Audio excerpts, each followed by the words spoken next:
Quick and dirty Blue Yeti OBS setup. This is what I've learned in my research.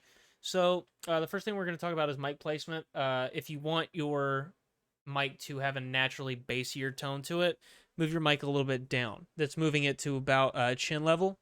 It's a little bit bassier. However, if I move my head down to where the mic's about in front of my forehead, you can tell that there's a little bit of a different sound. It's a little bit more nasally, a little bit more tinny. It's a little bit brighter. So I usually keep it around a little bit below my mouth, just so that way it's a little bit bassier because my voice is already high pitched enough.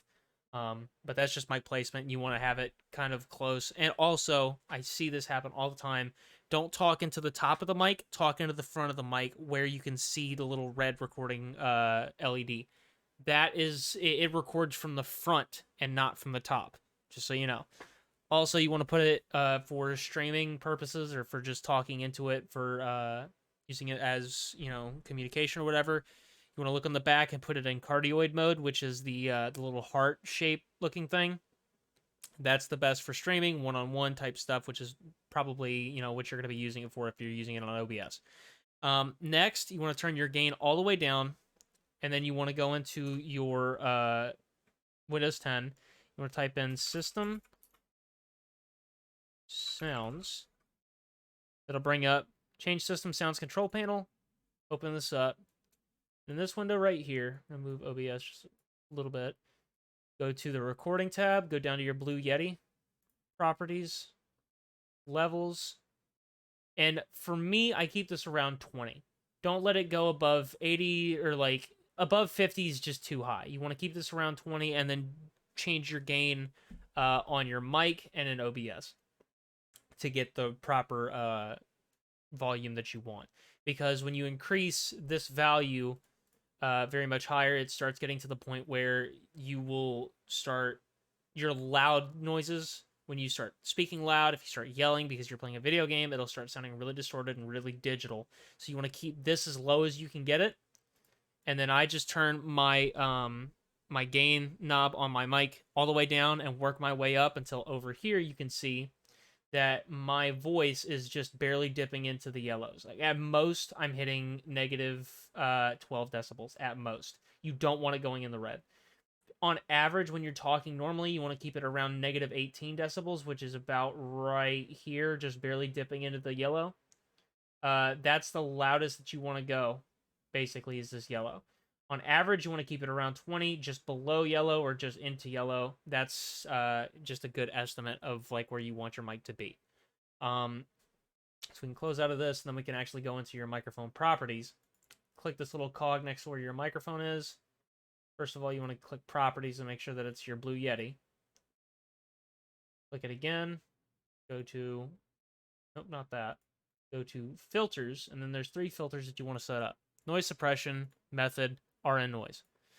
I don't know what this one sounds like. I don't care. Lower CPU usage, but this one's higher quality, and I prefer higher quality.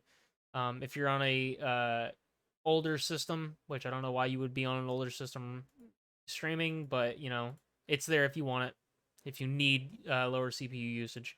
But I prefer RN noise. Noise gate's really simple. Closed threshold is if there's any noise in the background that's quieter than this threshold of whatever you set it as, it will stop recording it with your microphone. Your microphone will enter basically an inactive state. It'll be closed. And then if it detects noises above the open threshold, it will open your microphone back up again. Attack, hold, and release time, you can leave these defaults. They're not really necessary with playing around with if you're just going to be using your microphone for just normal talking. The default values are fine. Next is the compressor. I prefer a ratio of 4:1. This is what I've seen people use with the Blue Yetis and with their microphones, and it sounds pretty good for them. Sounds pretty good for me. Threshold, basically, this is what you want to... the way that you set this up is you'll basically be talking normally, or what I like to do is I'll hum a note at a certain volume and just my normal speaking voice. Hum it at a normal volume for when you're speaking, and then slowly decrease this until you can hear it decrease your voice and go back up a little bit, and that's how you know you're hitting your threshold. Decrease until you hear the volume of your voice going down. How do you hear the volume of your voice? Click the cog, advanced audio properties, click monitor, monitor only, mute output. I'm tripping over myself because I can hear myself talking. But monitor only, and you will hear your microphone audio going back into your headset, and you'll hear yourself be able to talk, and you can determine on that. I'm gonna turn that off. You can determine with that where you need to set your threshold. So again, that's just decrease until you hear in OBS your voice start to get quieter, and then leave it right there.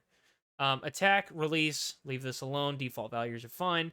And the way that a compressor works is basically it'll take your loudest sounds and your quietest sounds and either decrease the volume of the loud sounds or increase the volume of the quiet sounds, so it keeps it all at roughly a similar level and basically keeps it all within a comfortable listening level, so that way you don't have to modulate your voice and be like, oh well, I can't scream because my microphone will get really loud and I don't want that. This allows streamers to not have to worry about distancing themselves from a microphone when they're about to yell or just not yelling, period. You can just really do whatever you want. What happens though is sometimes you'll actually lose overall volume, so you can use output gain to increase or decrease that volume as you see fit, and use it as you talk normally to try and hit that dipping into the yellow mark. That's the ideal area that you want to be in. And now, with all that said and done, your microphone is sounding just like mine with no voice meter, no VB cable, no nothing. And it sounds pretty good. So, hope you guys enjoyed.